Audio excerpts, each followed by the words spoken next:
ખુરશી જવાની, અત્યાર સુધી તો ખોટું બોલી બોલીને મત લીધા, હવે ચાલવાનું નથી। ત્યારે આજે નેતાઓ પણ રોડ પર ઉતરીને બે હાથ જોડે છે, આજે રોડ પર ઉતરીને ડિસ્કો કરે છે, નાચણું કરે છે। આવનારા દિવસોમાં અમારી ટીમ એટલી મહેનત આ વિસ્તારમાં કરશે તમારા માટે, એટલા પ્રયાસ આ વિસ્તારમાં કરશે કે તમારા સાંસદ, તમારા મંત્રી તંત્રી, તમારા તલાટી કમ મંત્રી તમને નહોતા મળતા ને, થોડા દિવસ ખાલી અમને આપો, આ તમારા મંત્રી તંત્રીઓ તમારા ગામડે ગલીએ ગલીએ અમે ફરતા કરી દઈશું। એ લોકો ચૂંટણી આવે અને બહાર નીકળતા હતા, હવે તમારા 12માં પણ આવશે, તમારી ભજનમાં પણ આવશે, તમે છઠ્ઠીમાં બોલાવશો છઠ્ઠીમાં પણ આવશે, અને તમે કહેશો ભાઈ ગોદ ભરાય છે તો તેમાં પણ આવશે, કહેશો કે ભાઈ આણું છે આણુંમાં આવજો તો આણુંમાં પણ આવશે। કેમ કે ત્રીજો મોરચો ચાલવા લાગ્યો છે, દોડવા લાગ્યો છે, એમની ખુરશીઓ અને સત્તાઓ જતી રહેવાની છે, એટલા માટે આ લોકો આજે અમને ટાર્ગેટ કરે છે। પણ મારા સાથીઓ, અમે કેમ કવાંટમાં આવીએ છીએ? અમે કવાંટમાં એટલા માટે આવીએ છીએ, અમારે તોડખેડામાં અમે તે વખતે ગયા, અમારી જ્યારે યુવાન દોત દીકરી, અમારી બેન રસ્તો ન હોવાથી એને એમ્બ્યુલન્સ ન પહોંચી, ડિલિવરીની પીડાથી એની પીડા ઉપડી અને ગામના યુવાનો ઝોલીમાં લઈને જતા હતા, એ બેન રસ્તામાં મરી ગયા।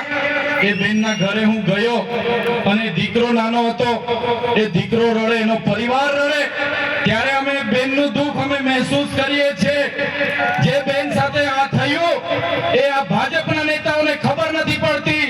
જે દિવસે આ ભાજપના સાંસદ, એમના મંત્રી, એમના ધારાસભ્યની બેન, પોતાની દીકરી સાથે આ રીતના ઝોલીમાં મૃત્યુ થશે ને, તે દિવસે આ લોકોને ભાન આવી જશે કે ડિલિવરીની પીડા શું હોય છે। અમે આ કવાંટની દીકરીને અમારા પોતાની બેનનું દુઃખ સમજીને મહેસૂસ કરીએ છીએ। અમારા ખેડૂત સાથે આજે અન્યાય થાય છે, અત્યાચાર થાય છે, અમારા યુવાનો સાથે આજે લાઠીચાર્જ થાય છે, અમારા યુવાનો ભણી ગણીને આગળ વધે પણ એને રોજગાર નથી મળતો, નોકરી નથી મળતી, પેપરો ફૂટે છે, નલ સે જલના નામે કરોડો રૂપિયાના કૌભાંડો થાય છે।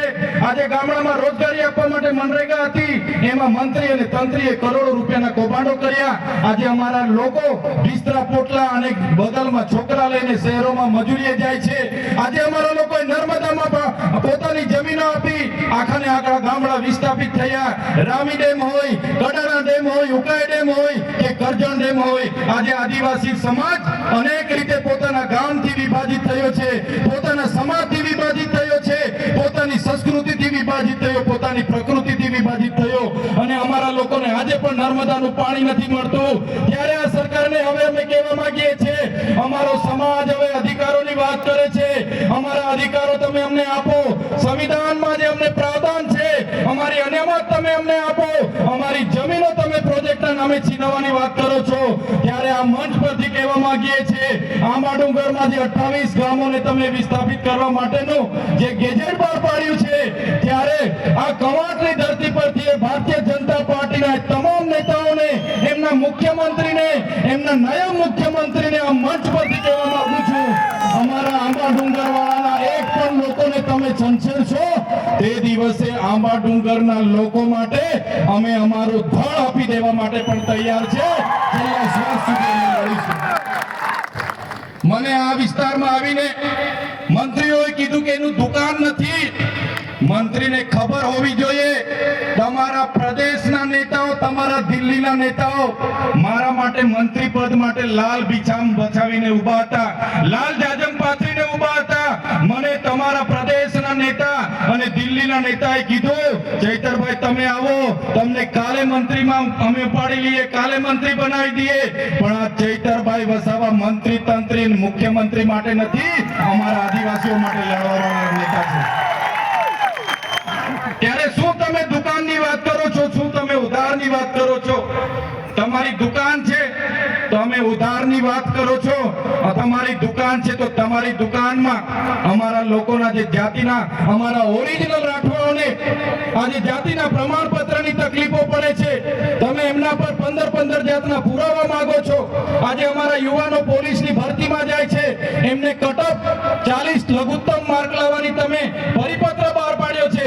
જે ઉચ્ચ અભ્યાસ કરે છે એવા વિદ્યાર્થીઓ માટે તમે પોસ્ટ મેટ્રિક શિષ્યવૃત્તિ બંધ કરી છે, ત્યારે તમારું સરકારમાં કઈ ઉપજતું નથી। અને તમે કવાંટમાં આવીને તમારી દુકાનની વાત કરો છો. આ એ ચૈતર વસાવા છે. આદિવાસી વિદ્યાર્થીઓને જે ઉચ્ચ અભ્યાસ કરે એમને પોસ્ટ મેટ્રિક શિષ્યવૃત્તિ સરકારે બંધ કરી હતી. એ સરકારને ઝુકાવીને 460 કરોડ રૂપિયા અપાવવાની ફરજ પાડી એ ચૈતર વસાવા છે તમારા. આ ભીડ એ તમારા જેવા. અમારી પાસે 7 કરોડ નો મંડપ નથી, અમારી પાસે 2 કરોડ નું ડોમ નથી, અમારી પાસે 5 કરોડ નું સ્ટેજ નથી, અમારી પાસે ભીડ લાવવા માટે 7 કરોડ 71 લાખ રૂપિયા ટ્રાઇબલના નથી, અમારી પાસે ડેકોરેશનના 16 કરોડ આદિજાતિ બજેટના નથી, અમારી પાસે મોબાઈલ ટોયલેટ માટે 2 કરોડ ને 40 લાખ રૂપિયા નથી, અમારા લોકોને નાસ્તા સમોસા ખવડાવવા માટે અમારી પાસે 2 કરોડ નથી, અમારા લોકોને ચા પીવડાવવા માટે 2 કરોડ નથી. અમારા લોકો આ સ્વયંભૂ અહીંયા આવેલા છે. આ લોકો કોઈ દારૂ ચિકન માટે આવ્યા નથી, આ લોકો કોઈ પૈસા માટે આવ્યા નથી. આ લોકો સ્વયંભૂ આવેલા છે અને એ લોકોની આત્મા આજે જાગી ગયેલી છે. ત્યારે તમે બધાને પણ વિનંતી કરું છું, તમારી આત્મા આજે જાગી છે, બીજા 10 જણની પણ આત્મા જગાડો અને આવનારા દિવસોમાં છોટાઉદેપુરમાંથી ભારતીય જનતા પાર્ટી હોય કે કોંગ્રેસ હોય એમના સુપડા સાફ તમે કરી દો. આઝાદીના 50 વર્ષ કોંગ્રેસનું શાસન હતું. એ જમાનામાં ડેમોની પરિયોજનાઓ બની, એમના એમઓયુ થયા, પ્રોજેક્ટો થયા, રોડ થયા, કોરિડોર થયા, નહેરો નીકળી, હાઈ ટેન્શન લાઈનો નીકળી અને બધા જ પ્રકારના પ્રોજેક્ટો થયા.